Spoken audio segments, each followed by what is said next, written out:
ذمہ داران عیسائیوں اور ہمارے تمام عزیز دوستوں اور بھائیوں، اس وقت میں آپ کے سامنے مولانا سید ابو الاعلیٰ مودودی رحمۃ اللہ علیہ کی کتاب تجدید احیاء دین کے سلسلے میں گفتگو کرنے کے لیے حاضر ہوا ہوں، لیکن اس گفتگو کا زیادہ حصہ اس سلسلے میں رکھا گیا ہے کہ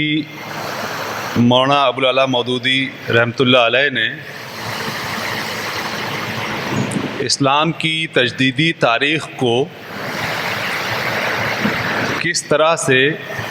تنقید کی ہے، اس کا جائزہ کیسے لیا ہے، اور جس طریقے سے مولانا ابو الاعلیٰ مودودی نے اسلامی تاریخ کا، خاص طور سے تجدیدی تاریخ کا ایک تنقیدی جائزہ لیا ہے، تو کیا اس راستے کو، اس طریقے کو، تنقید کے اس طریقے کو اور زیادہ امپروو کر کے مسلمانوں کو بالعموم، علماء اسلام کو اور تحریکات اسلامی کو تنقید کے اس راستے کو اختیار کرنا چاہیے یا نہیں کرنا چاہیے؟ اس کتاب سے متاثر ہونے کی ایک وجہ، بہت ساری وجوہات میں سے ایک وجہ یہ بھی ہے کہ یہ کتاب بہت ہی واضح طور پر، بہت ہی صاف الفاظ میں بہت سارے لوگوں پر تنقید کرتی ہے۔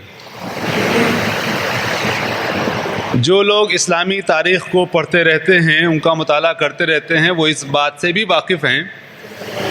کہ عموماً اسلامی تاریخ عقیدت مندی کی تاریخ ہے۔ ہم زیادہ تر اپنے بزرگوں کی، اپنے تاریخ کے لوگوں کی تعریف کرتے ہیں، عقیدت مندی ظاہر کرتے ہیں، اور ہر حال میں ہم ان کو درست سمجھنے کی کوشش کرتے ہیں، اور اس بات کی کوشش بہت کم ہوتی ہے کہ ہم اس پر کوئی تنقیدی نقطہ نظر بھی ہم پیش کر سکیں۔ سب سے پہلے میں آپ کے سامنے اس کتاب کا ایک مختصر سا تعارف میں آپ کے سامنے پیش کر دیتا ہوں۔ یہ کتاب جو ہے، یہ مولانا مودودی نے اس کو 1940 میں، یعنی کہ جماعت اسلامی کے قائم ہونے سے پہلے اس کو مرتب کیا تھا۔ پہلے ایک مضمون میں شائع ہوا تھا، اس کے بعد 1940 میں اس کتاب کو مرتب کر دیا۔ یعنی تقریباً یہ وہ مرحلہ ہے جب مولانا ابو الاعلیٰ مودودی جماعت اسلامی نام کی تحریک کو قائم کرنے کی فکر کر رہے تھے۔ قائم نہیں کیا تھا، لیکن اس فکر میں مصروف تھے۔ تو اس لیے فیوچر میں جماعت اسلامی کو قائم کرنا ہے، اور ابھی اس تحریر کو انہوں نے پیش کیا ہے، تو اس لیے یہ اندازہ کرنا آسان ہو گیا ہے کہ دراصل جب مولانا مودودی اس طرح کی چیزیں لکھ رہے تھے، اس طرح کے تنقیدی جائزے لے رہے تھے، تو یقیناً ان کے سامنے انہوں نے یہ سوچا ہوگا، فاصلہ بہت کم ہے چونکہ دونوں کاموں کے درمیان، کہ وہ مستقبل میں اس طرح کی کوئی تحریک شروع کرنا چاہتے ہیں جو آپ نے اس کتاب میں جن چیزوں پر تنقید کی ہے اس میں اصلاح کریں گے، اس کی بنیاد پر وہ تحریک قائم ہوگی۔ اس کتاب میں مولانا مودودی نے سب سے پہلے زندگی کے 4 نظریے بتائے ہیں، اور یہ بتایا ہے کہ ان 4 نظریوں میں سے ایک جاہلیت خالصہ، اور ایک جاہلیت راہبانہ، اور ایک جاہلیت مشرکانہ ہے۔ یہ 3 قسم کی جاہلیتیں ہیں۔ جاہلیت خالصہ میں مولانا نے الحاد اور مادیت پرستی کی جاہلیتیں مراد لی ہیں۔ جاہلیت مشرکانہ میں شرک اور شرک کی تمام قسمیں لی ہیں، اور جاہلیت راہبانہ میں یعنی کہ زندگی سے بھاگنے والوں کا جائزہ لیا ہے، جس کا خاص طور پر عیسائی مذہب میں بہت ہی غلبہ رہا ہے۔ اور پھر یہ بتایا ہے مولانا نے کہ ان تینوں جاہلیتوں کا اسلام سے ہمیشہ ایک کشمکش کا رشتہ رہا ہے۔ اور اسلام نے ان تینوں جاہلیتوں کو کاؤنٹر کرنے کی کوشش کی ہے۔ مولانا مودودی نے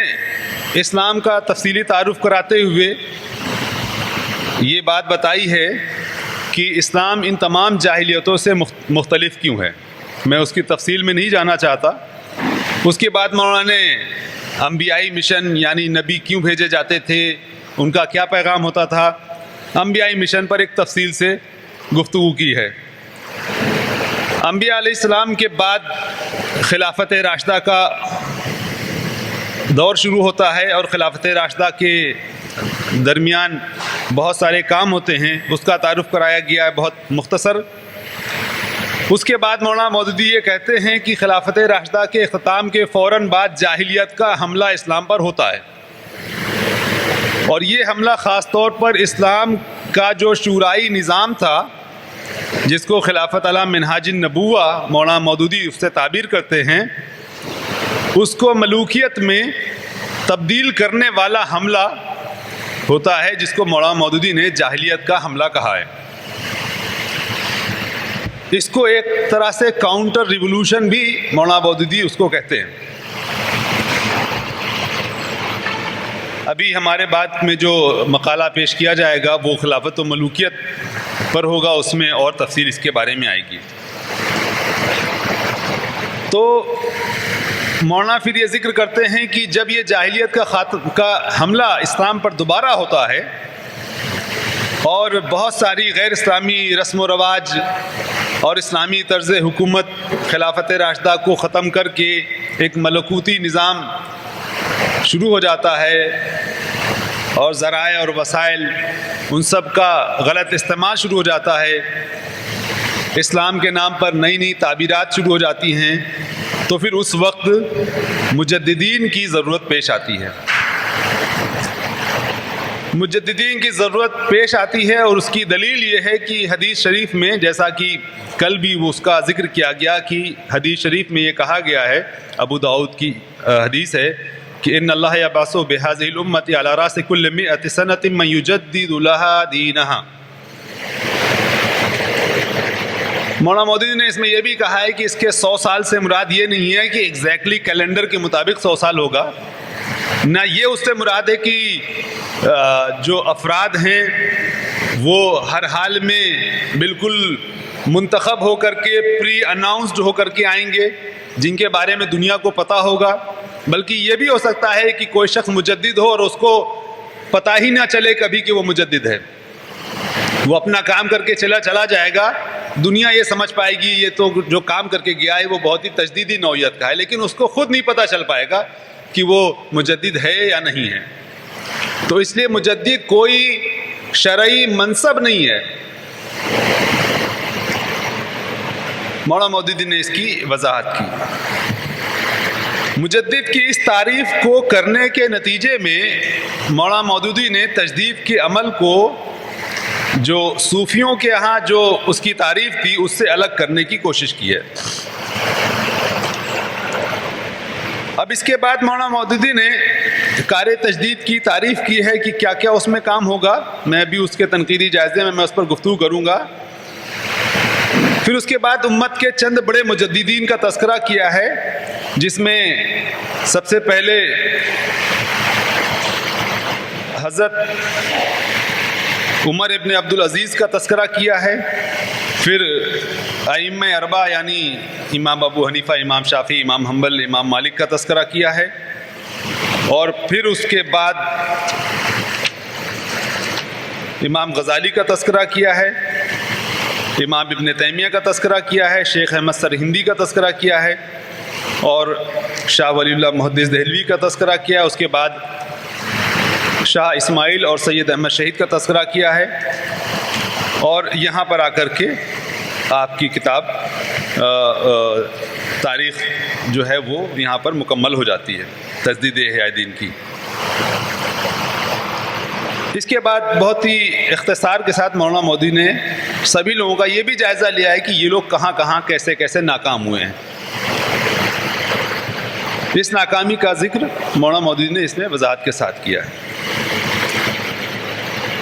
اب اس کتاب کے سلسلے میں میں چند گفتگو میں اس پر کرنا چاہتا ہوں۔ مولانا مودودی نے اس میں اس بات کا دراصل مولانا مودودی کی جو تنقیدی تحریریں ہیں اس کو ہمیں دھیان میں رکھنا ہوگا۔ تجدید احیاء دین ان کی ایک کتاب ہے جس میں بہت زیادہ سخت تنقید نہیں کی ہے، لیکن جب آپ خلافت و ملوکیت پڑھیں گے، جس کا ابھی ذکر تھوڑی دیر کے بعد ہوگا، خلافت و ملوکیت میں مولانا نے مزید تفصیل کے ساتھ اسلامی نظام کو اور اسلامی تاریخ میں کیا مسائل پیش آئے اس کا بہت تفصیل سے تذکرہ کیا ہے، اور وہ اس انداز میں تذکرہ کیا ہے مولانا مودودی نے کہ ان کے اوپر صحابہ کی عصمت وائلیٹ کرنے کا بھی الزام لگ گیا کہ آپ نے صحابہ کی شان میں گستاخی بھی کی۔ اس حد تک مولانا مودودی نے اس کتاب میں تنقید کی ہے، جس سے بہت ساری چیزیں ملتی ہیں کہ مولانا مودودی کے نزدیک عصمت کا تصور کیا ہے اور کیا نہیں ہے، جس کے بارے میں مولانا مودودی نے الگ سے تفصیل سے لکھا بھی ہے۔ میرے نزدیک میں اس نتیجے پر پہنچا ہوں کہ مولانا مودودی یہ چاہتے تھے کہ اسلامی تاریخ کا ایک تنقیدی جائزہ لیا جائے، اور تنقیدی جائزہ اس طرح سے لیا جائے کہ کس مفکر نے، کس مجدد نے، کس مصلح نے کیا کام کیا ہے اور اس کے کیا فائدے ہوئے ہیں اور اس میں کیا کمیاں رہ گئی ہیں، اس بات کا جائزہ لیا جائے، اور اس جائزے کو آنے والے سبھی کاموں کی بنیاد بھی بنایا جائے۔ یعنی کہ اسلامی تاریخ کو تنقید کی نگاہ سے دیکھنا یہ مولانا مودودی کا ایک موقف تھا، اور اس موقف کے مطابق انہوں نے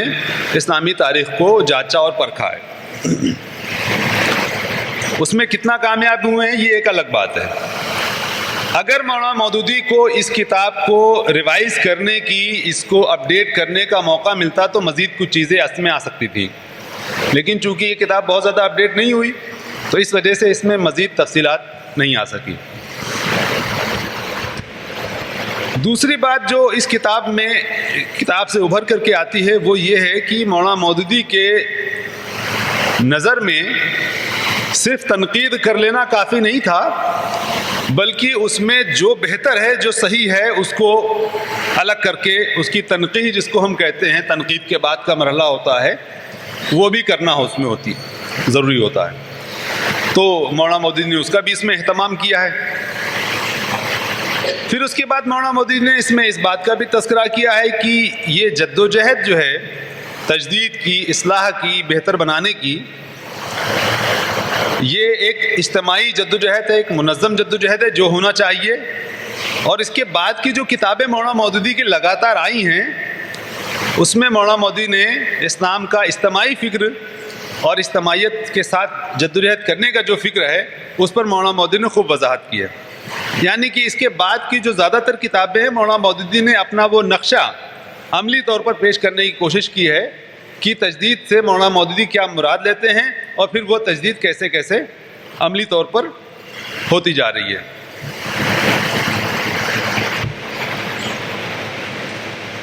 یہاں تک کہ تو یہ وہ باتیں ہیں جو میرے نظر میں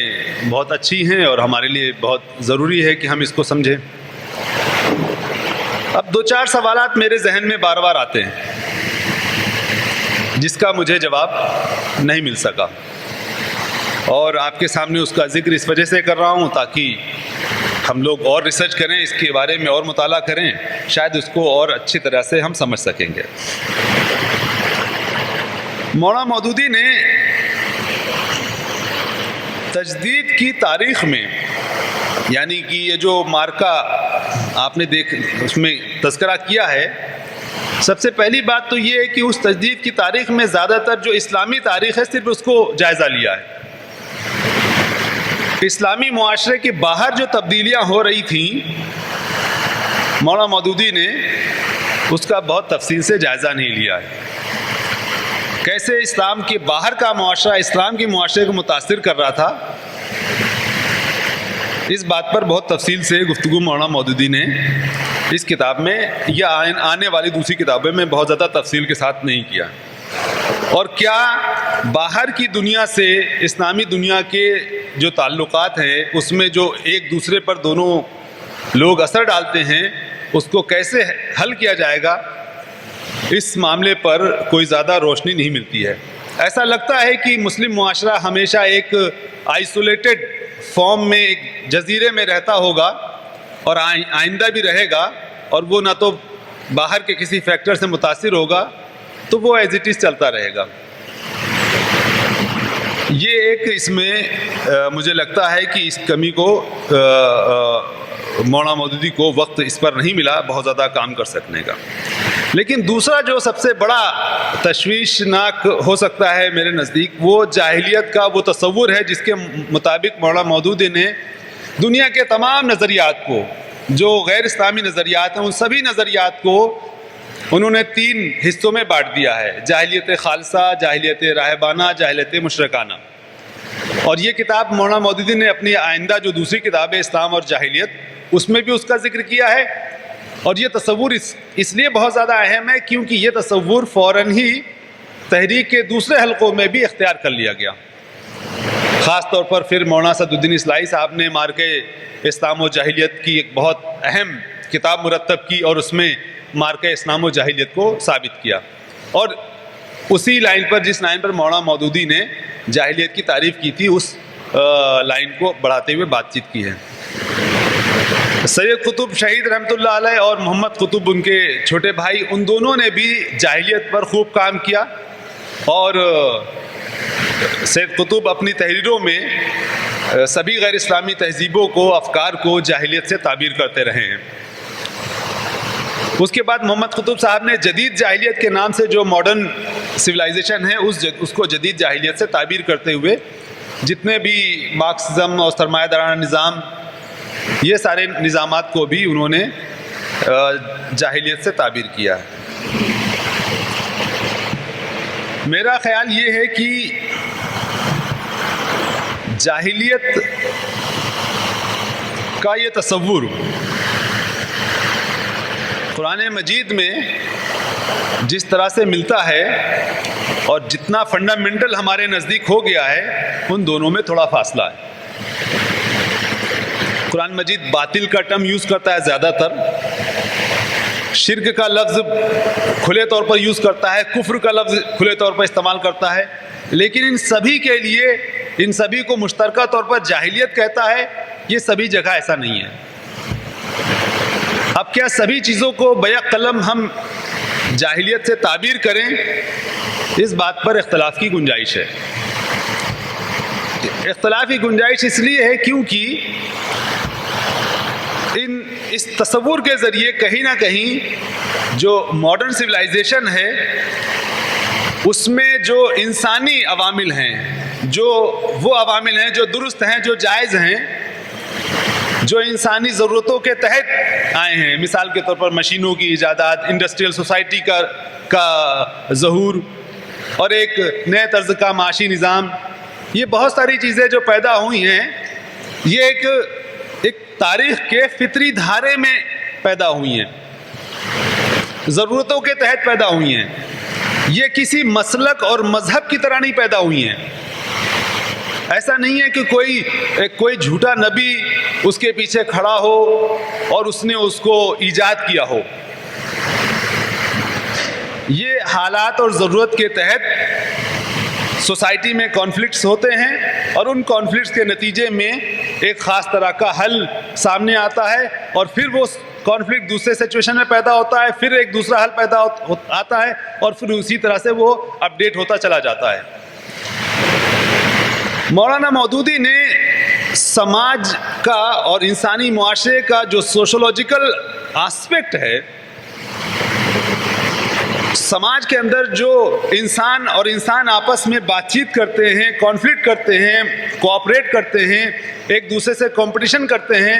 انسان اور انسانوں کے درمیان جو رشتے ہوتے ہیں، اس رشتوں کی بہت زیادہ کمپلیکسٹیز پر مولانا مودودی نے گفتگو نہیں کی ہے. اس کی وجہ سے اسلام کو سوشولوجیکلی سمجھنے میں سے زیادہ اس کو فقہی اور علم کلام کے تناظر میں سمجھنے کی کوشش کی گئی ہے. یعنی کہ انسانی معاشرے میں بہت سارے مسائل پیش آ رہے ہیں اور ہمارے علماء اور مفکرین کی بڑی تعداد اس بات پر ریسرچ کر رہی ہے کہ فلاں مسئلہ شریعت کے نقطہ نظر میں جائز ہے کہ ناجائز ہے، حلال ہے یا حرام ہے. مائک آ گیا تو مائک کے اوپر حلال اور حرام کی بحث ہو گئی،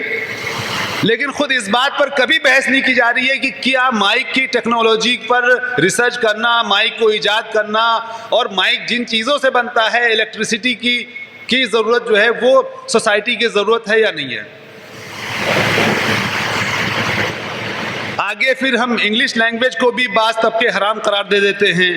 پھر کوٹ پینٹ پر بھی بحث چلی جاتی ہے. تو آپ دیکھیں گے کہ ماڈرن سویلائزیشن خود اپنے آپ میں کوئی ایک سویلائزیشن نہیں ہے، وہ بہت سارے الگ الگ چیزوں کا ایک مجموعہ ہے جو ایک ساتھ چل رہے ہیں، بہت سارے پروسیس اس میں. لیکن اسلامی نقطہ نظر چونکہ میری بنیادی تنقید اس میں یہ ہے کہ سوشولوجیکل اور پولیٹیکل پروسیسز کو بہت زیادہ توجہ نہیں دے کر کے زیادہ تر چیزیں ایک فقہی طریقے سے سمجھنے کی کوشش کی گئی ہے، جس کے نتیجے میں ایک کمپلشن ہوتا ہے کہ ہم چیزوں کو حلال اور حرام کے ٹرمینالوجیز میں ہی ہم سمجھنے کی کوشش کریں. ایک بڑا انڈسٹریل ریولوشن آ گیا جس میں بڑے پیمانے پر پیداوار ہو رہی ہے. کپڑے پہلے بنکر اپنے ہاتھ سے بنتے تھے، اس کے بعد فیکٹریاں ایجاد ہو گئی، مشینیں ایجاد ہو گئیں، ایک ساتھ 1,000 کپڑے بننے لگے. جب 1,000 کپڑے بننے لگے تو دنیا میں ان کی سپلائی بہت جگہ ہونے لگی. تو آپ دیکھ رہے ہیں کہ ایک نئے طرح کا معاشی نظام ایجاد ہونے لگا اور اس معاشی نظام میں ہزاروں لاکھوں لوگ ایک ساتھ انوالو ہونے لگے، جس میں ایک طرف مشینیں ہیں، ایک طرف مزدور ہے، ایک طرف مالک ہے، ایک طرف بیچنے والے لوگ ہیں، ایک طرف سپلائی میں جہاں جا رہی وہاں ہے. اس سے بہت ساری مارکیٹس ہیں. وہی ایک سامان کسی ہندوستان کی مارکیٹ میں جاتا ہے، انگلینڈ میں جاتا ہے، الگ الگ جاتا ہے. اس سے دوسرے ممالک، بہت سارے ممالک ایک دوسرے سے خاص تعلقات رکھتے ہیں، ایک دوسرے کو اجازت دیتے ہیں. تو آپ دیکھیں گے کہ اس طرح کے ڈیولپمنٹ سے ایک خاص طرح کا سیاسی اور سماجی کیریکٹر سوسائٹی کا ابھر کر کے آتا ہے. میں یہ سمجھتا ہوں کہ مولانا مودودی نے تو تھوڑا بہت شاید کیا بھی ہے، جو اس کتاب میں بہت زیادہ نہیں ہے، لیکن دوسرے کتابوں میں تنقیدی اعتبار سے کرنے کی کوشش کی ہے. لیکن بالعموم علماء اسلام نے اس پر انرجی صرف نہیں کی ہے. اس کے نتیجے میں جو فقہی طرف سے چیزوں کو دیکھنے کی جو کوشش ہے، مثال کے طور پر سب کو جاہلی کہہ دینا، اس پر میرا ریزرویشن ہے کہ اس طرح سے ایک بہت ہی میجر ٹرم یوز کر کے ہم اپنے اسلامی معاشرے کو دوسری تہذیبوں کا ایک بار میں ریجیکشن کرنا سکھاتے ہیں، لیکن اس کو کرٹیسائز کرنا اور کرٹیکلی اس سے انگیج کرنا ہم یہ نہیں سکھا پاتے. اس کے نتیجے میں آپ یہ دیکھیں گے کہ تحریک اسلامی ہندوستان کے اندر اور بہت سارے دوسری جگہوں پر اس بات پر الجھی رہی کہ جمہوریت کیا ہے، کیا یہ طاغوت ہے، کیا یہ جائز ہے کہ ہم ووٹ لیں اور ووٹ دیں، کیا الیکشن میں کھڑا ہونا جائز ہے، سیکولرزم کیا ہے. اس کے بارے میں بہت ساری بحثیں تحریک اسلامی میں موجود ہیں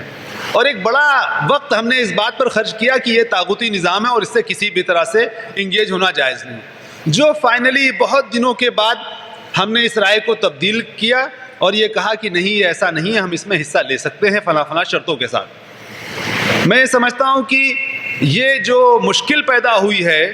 تحریک اسلامی میں، یہ بنیادی مشکل چیزوں کو اس طرح سے ڈیفائن کرنے کی وجہ سے ہے کیونکہ ہم نے یہ مان لیا ہے کہ یہ سارا کا سارا نظام جاہلی ہے اور جاہلی نظام میں کسی بھی طرح کی مشارکت جائز نہیں ہے.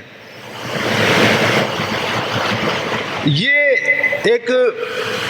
چیزوں کو ایگزیجریٹ کر کے اور اس کے لیے اس طرح کی ایکسٹریم ٹرمینالوجیز کا استعمال میرے نزدیک مجھے لگتا ہے کہ اگر مولانا مودودی کو مزید وقت ملتا تو وہ اس پر اور کام کرتے. صرف اتنی ہی بات نہیں ہے، میں ہلکے انداز میں کچھ چیزیں آپ کے سامنے پیش کر کے آگے بڑھ رہا ہوں۔ اس کے بعد میں مولانا مودودی نے تجدید کا جو فقہی اسلامی نقطہ نظر ہے صرف اس پر اکتفا کیا ہے۔ خود مولانا مودودی نے اس بات میں ذکر کیا ہے کہ جب شاہ ولی اللہ محدث دہلوی رحمۃ اللہ علیہ اپنا تجدیدی کام کر رہے تھے تو اس زمانے پہ یورپ میں پوری کی پوری قوم بیدار ہو رہی تھی، ایک زبردست علمی بیداری وہاں پر آ رہی تھی، اور علوم اور سائنس ہر میدان میں وہاں پر بیداری آ رہی تھی۔ لیکن اس کے باوجود جب مولانا مودودی تجدید کی تعریف کرتے ہیں تو تجدید کی تعریف میں مولانا مودودی علمی انقلاب، سائنٹیفک انقلاب، ٹیکنالوجی کے بارے میں کام کرنے کو تجدید کے کام میں شامل نہیں کرتے ہیں۔ یعنی کہ وہ اس بات کی ضرورت محسوس نہیں کرتے ہیں، کرتے ہوں گے یقیناً، لیکن اس تعریف میں یہ بات نہیں آ سکی کہ ملت اسلامیہ کا یہ بھی فرض ہے اور مجدد کا یہ بھی فرض ہے کہ وہ اپنے وقت کی ٹیکنالوجیز کو پڑھے، مطالعہ کرے، اس کو حاصل کرے، اور یہ بھی کار تجدید کا حصہ ہے۔ سائنس اور ٹیکنالوجی کو پڑھنا یہ تجدید کا حصہ ہے۔ مولانا مودودی اس مسئلے پر زیادہ غور و فکر نہیں کر سکے۔ اس کا نتیجہ یہ ہوا کہ تحریک اسلامی بہت بڑی تحریک کے طور پر تو ابھر کے آ گئی، لیکن اس کے بعد اس کا رجحان پھر وہی انہی مدرسوں کو قائم کرنے میں لگ گیا جن مدرسوں پر مولانا مودودی شروعات کے دور میں تنقید کرتے ہیں۔ یعنی کہ شیخ سرہندی اور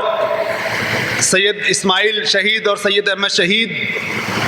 اور دوسرے بزرگوں پر جو تصوف کے سلسلے میں جو تنقید مولانا مودودی نے اس کتاب میں کی ہے تجدید کے کام کو لے کر کے، تحریک اسلامی جب آپ نے قائم کی تو اس کے بعد اس کے نتیجے میں ایک نئی طرح کا تجدیدی کام ہونا چاہیے، اور جس کے نتیجے میں جو مدرسہ سسٹم ہے جو پہلے سے چلا آ رہا تھا، تحریک اسلامی اس مدرسہ سسٹم میں کوئی بہت بڑی تبدیلی نہیں کر سکا،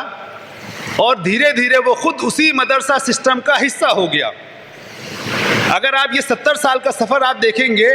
تو تحریک اسلامی تقریباً جس پوائنٹ سے شروع اس نے کیا تھا وہ سرکل پورا ہو کر کے شاید اسی دور میں ہم واپس پہنچ رہے ہیں جہاں سے ہم نے شروعات کی تھی۔ اب اگر آپ سے کوئی یہ پوچھے کہ کیا جماعت اسلامی اور جمیعت العلماء میں کوئی فرق رہ گیا ہے، تو سوائے اس کے کہ کچھ چھوٹے موٹے فرق ہیں تو کوئی شاید بڑا فرق آپ کو نظر نہیں آئے گا۔ جو ملی طریقے سے گفتگو کرنے کا طریقہ ہے، جو مسائل کو جس طرح سے ٹیک اپ کرنے کا طریقہ ہے، وہ تقریباً اسی طرح سے۔ اس کی وجہ میرے نزدیک یہی ہے کہ تجدید کے کام کو مولانا مودودی بہت وسعت نہیں دے سکے۔ ان کے نزدیک صرف جو دینی اصطلاحات میں جو چیزیں تجدید کے لیے تھیں، صرف انہی پر زیادہ فوکس کر سکیں۔ اس کے بعد آپ اور آگے آئیے تو تجدیدی کاموں میں مولانا مودودی نے، اور بلکہ خود حضرت مولانا ابو الحسن علی ندوی نے بھی تاریخ دعوت و عزیمت لکھی ہے، اور اس میں بہت سارے افراد کا تذکرہ کیا ہے، اور دونوں میں کوئی فرق نہیں ہے۔ مولانا ابو الحسن علی ندوی رحمۃ اللہ علیہ میں اور مولانا سید ابو الاعلیٰ مودودی رحمۃ اللہ علیہ میں کوئی زیادہ فرق نہیں ہے۔ مولانا مودودی تھوڑا سا زیادہ تنقید کرتے ہیں اور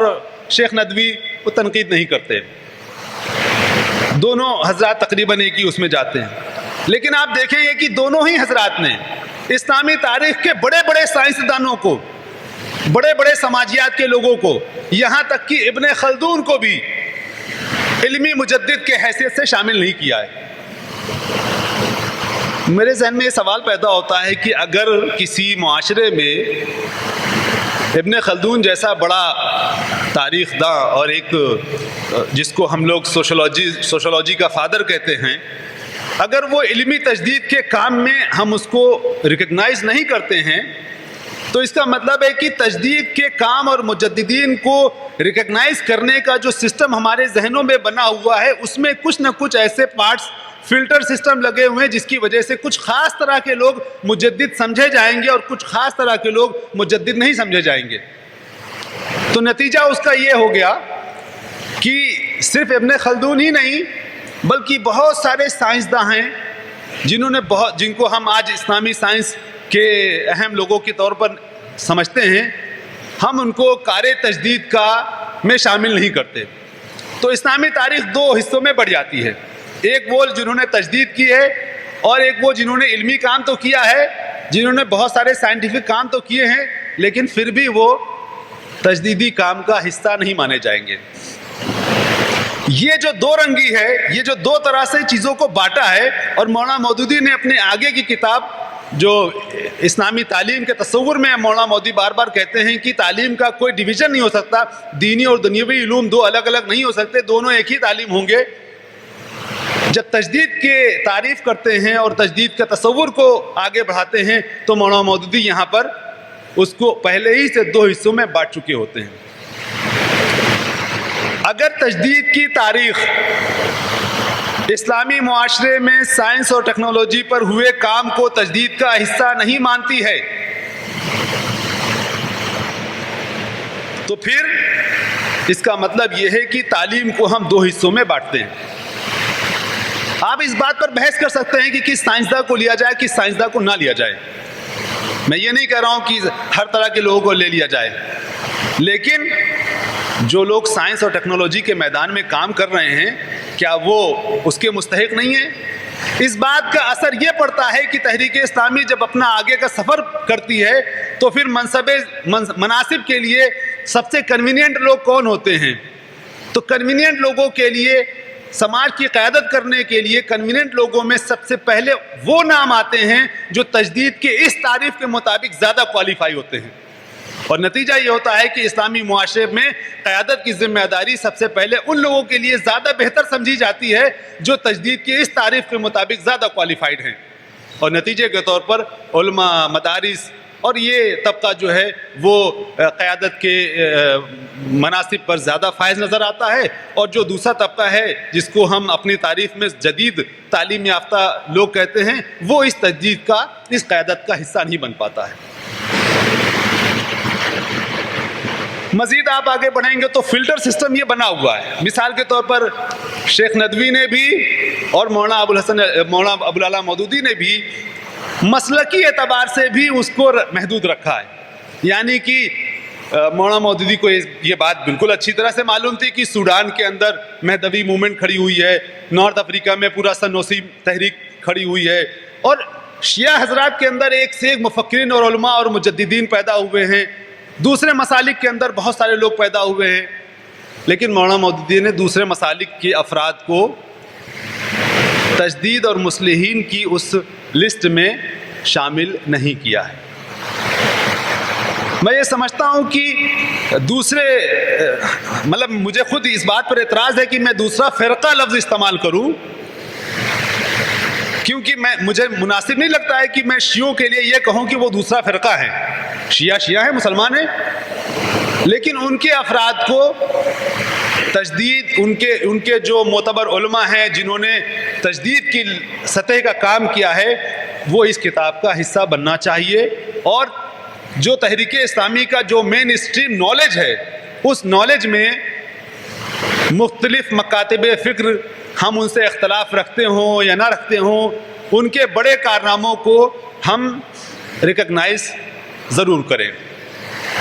یہ ریکگنیشن نہ کرنے کی وجہ سے تحریک اسلامی کا جو ایمرجنس ہوا وہ پرائمریلی آپ تب بھی دیکھیں گے کہ ایک سنی تحریک کے طور پہ ہی ہوا. ہاں, یہ بات صحیح ہے کہ سنیوں میں آپ نے اہل حدیث اور دوسرے بہت سارے مکاتب کو شامل رکھا, یہ بات صحیح ہے, لیکن دوسرے مسالک کی طرف, دوسرے فرقوں کی طرف, جس کو میں فرقہ کہہ رہا ہوں دوبارہ, ان کو شامل کرنے پر بہت زیادہ توجہ ہم نہیں دے سکے. مجھے نہیں معلوم ہے کہ شیعہ حضرات, بہرا حضرات اور دوسرے حضرات ہماری تحریک کا حصہ بننے کے لیے بہت زیادہ آگے آئے یا ہم نے کوئی بہت زیادہ کوششیں کی. یہ میں نے اس لیے یہ بات کہی کہ جب ہم تجدید کی تعریف کرتے ہیں تو تجدید کی تعریف میں، مجددین کی تاریخ میں ہم نے ان حضرات کو شامل نہیں کیا ہے۔ جب ہم اس کے بعد مولانا نے حکومت اور اقتدار کی تبدیلی جو ہے اس پر بہت توجہ دی ہے۔ میرا خیال یہ ہے کہ اس پر بہت زیادہ فوکس ہوا ہے، حکومت اور اقتدار کی تبدیلی۔ جبکہ جب مولانا مودودی نے تحریک اسلامی قائم کی تو اس میں رائے عامہ کی تبدیلی پر بہت کام کیا ہے، لیکن خلافت و ملوکیت میں بھی، اس کتاب میں بھی بار بار مولانا مودودی کہتے ہیں کہ اقتدار کی زمام اسلام کے ہاتھ میں آ جائے، اور اس بات پر بہت سارے افراد کی تنقید کرتے ہیں، امام غزالی کی تنقید کرتے ہیں اس معاملے میں کہ اقتدار کی باغ ڈور اپنے ہاتھ میں لینے کی کوشش نہیں کی۔ اقتدار پر بہت توجہ مولانا مودودی نے دیا ہے۔ میرا یہ خیال اس سلسلے میں یہ ہے کہ تجدیدی کام کو یقینی طور پر اقتدار تک محدود کر دینا یا اقتدار پر زیادہ فوکس کر دینا، یہ تحریک اسلامی کے تجدیدی کام کو غیر متوازن بناتا ہے۔ سماج میں بہت سارے مسائل ہیں اور سماج کے مسائل کو حل کرنے کی بہت ساری چابیاں ہیں، اور ان چابیوں میں سے صرف ہم یہ کہتے ہیں کہ اقتدار کی اکیلی چابی ایسی ہے جس سے مسئلہ حل ہو سکتا ہے، یہ بات پوری طرح درست نہیں ہوگی۔ چنانچہ اس کا نتیجہ یہ ہوا کہ تحریک اسلامی کا جو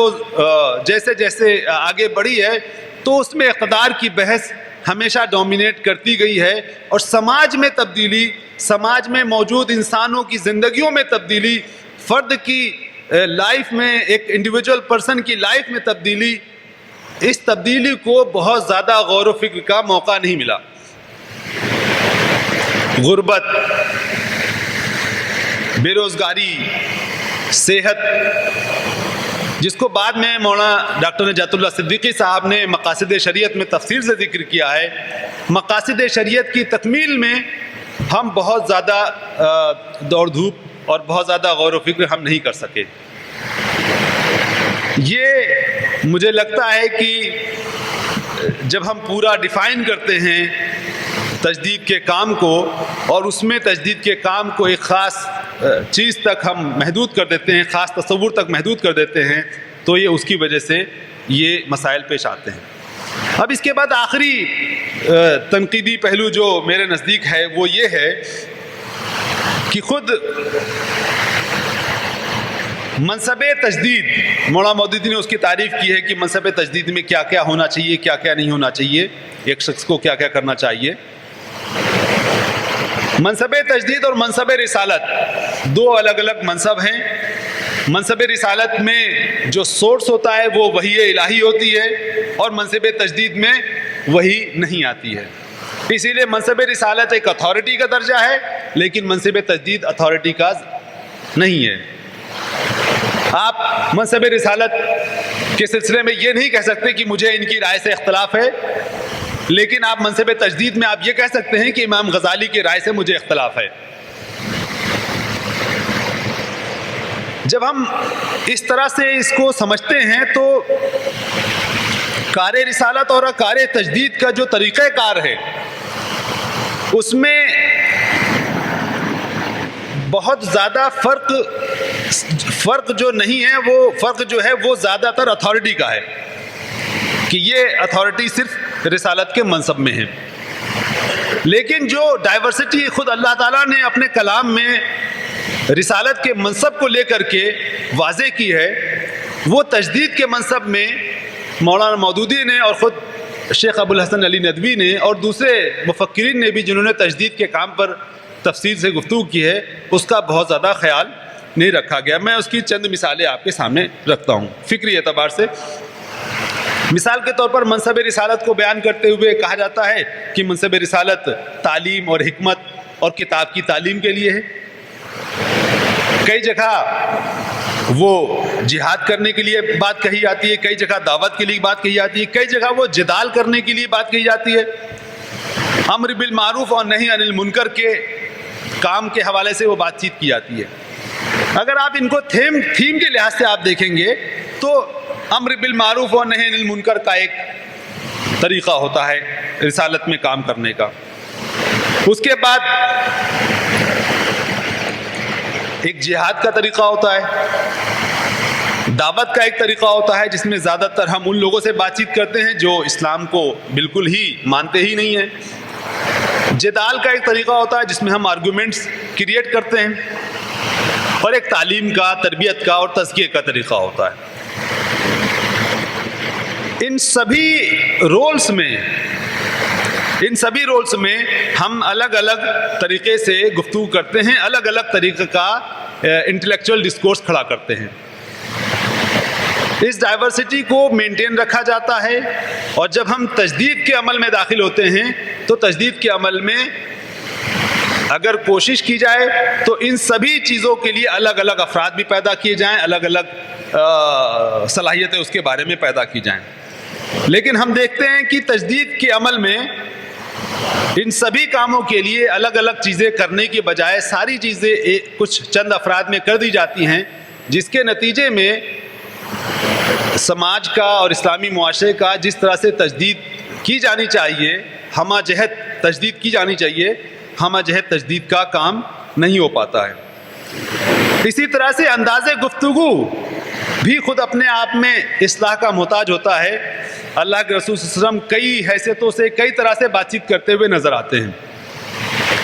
کہیں آپ اصلاحی طریقے سے گفتگو کرتے ہیں، کہیں آپ جدالی طریقے سے بات چیت کرتے ہیں، کہیں آپ دعوتی انداز میں بات کرتے ہیں، کہیں آپ دعوت فکر و عمل دیتے ہیں، افلا تعقلون والی بات ہوتی ہے، کہیں پر دھمکی دی جاتی ہے عذاب علیم کی، کہیں پر بشارتیں دی جاتی ہیں، کہیں پر صاف طور پر کہا جاتا ہے کہ تم نے کفر کی سرحد کو کراس کر دیا ہے، کہیں پر ان کو تعلیم دی جاتی ہے اور کہیں پر عقیدے کی تعلیم دی جاتی ہے. یہ بہت سارے پہلو ہیں تعلیم کے اور خطاب کے ڈسکورس کے جو قرآن مجید میں رسالت کے منصب کے تعلق سے جگہ جگہ آئے ہیں. اب آپ دیکھیں گے کہ اسلامی تاریخ میں یہ سبھی پہلو ایک ساتھ نہیں آ سکے ہیں. زیادہ تر کچھ خاص پہلوؤں پر ہم نے اپنی توجہ رکھی ہے. مثال کے طور پر دعوتی پہلو کیا ہو. ہندوستان میں ہم اتنے زمانے سے رہ رہے ہیں، لیکن ہم اپنی غیر مسلم برادری سے کیسے بات کریں، کس طرح سے ان کو اللہ کے پیغام کے قریب لائیں، کس طرح سے ہم ان کو یہ بتائیں کہ تصور آخرت اور تصور رسالت کیا ہے.